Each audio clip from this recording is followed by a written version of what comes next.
Hello বন্ধুরা, কেমন আছেন তোমরা সবাই? মোর চ্যানেলের নতুন আর একটা ভিডিও তোমার সবার স্বাগত। একদম হেলদি, টেস্টি আর একটা সুস্বাদু স্যুপের রেসিপি আজকে তোমার সাথে শেয়ার করি।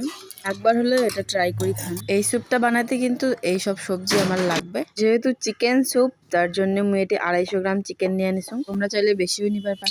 চলো রান্নাটা শুরু করি। এটা ভালো করে গরম করে নিয়ে তোমরা যে পরিমাণে তেল খান ওই পরিমাণে তেল দিয়ে বা বাটার দিয়ে মাংসগুলো হালকা ব্রাউন করে ভাজি নিয়ে দিয়ে দেবেন জল সেদ্ধ হওয়ার জন্য। এই পাশে দেখো মোর সবজি কাটা শেষ। আর এটি কি কি সবজি দিছুং তোমরা দেখি নাও। চিকেনটা মোর ভালো করে সেদ্ধ হয়ে গেছে, যার জন্য একটা ছাঁকনির নামে নিন। জলটা কিন্তু ফেলে দিবেন না, ওই জলটা দিয়ে কিন্তু পরে স্যুপটা হবে। বড় যদি ছাঁকনি না থাকে তোমরা কিন্তু হাতা দিয়েও তুলে নেবার পান। পর্যায়ে কিন্তু গোটা গরম মশলাগুলো ফেলে দিবেন। এরপর আবার কড়াইটা বসে দিয়ে ভালো করে গরম করে নিয়ে দিবেন তেল। তেলটা গরম হয়ে গেলে দিয়ে দেবেন আদা রসুন কুচি। এই পর্যায়ে কিন্তু আদা রসুন কুচিটা ভালো করে ভাজি নেবেন। চিকেন স্যুপে কিন্তু আদা রসুন কুচিটা লাগবেই, এটা না হলে কিন্তু চিকেনটা গন্ধ করবে। এরপর দিয়ে দেবেন পেঁয়াজ। পেঁয়াজটা কিন্তু অত ভাজি নেওয়ার লাগবে না, তার সাথে সাথে দিয়ে দেবেন গাজর। যেসব সবজি সেদ্ধ হইতে খানিক সময় লাগে সেই সব সবজি এই পর্যায়ে দিয়ে দেবেন। মুই এটি গাজর আর বিনসটা দিয়ে ভালো করে ভাজি নিন।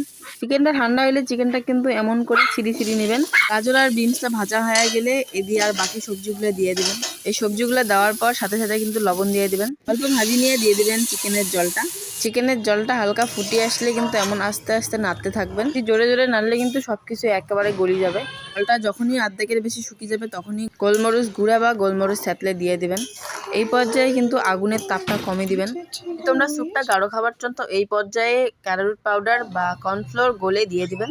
ওই স্যুপটা পাতলা বানাম, যার জন্য আর গাঢ় করিম না, তো মই গ্যাসলা বন্ধ করে দিন। দেখি মনে হচ্ছে না কত সুন্দর সব সবজি গোটা গোটা আছে। তো বেশি ঘাটাঘাটি না করলে এমন গোটা গোটাই থাকবে। আমার এদি স্যুপ রেডি। এই স্যুপটা কিন্তু অনেকটা হেলদি। আবার যদি পেশেন্ট থাকে তাকেও কিন্তু এই স্যুপটা বানিয়ে খুয়ের পান। চলো এই ভিডিওটা এই পর্যন্ত। কেমন লাগল স্যুপটা অবশ্যই কিন্তু কমেন্টে জানাবেন। টাটা বাই বাই, আর সবাই কিন্তু সাবস্ক্রাইব করে দেন।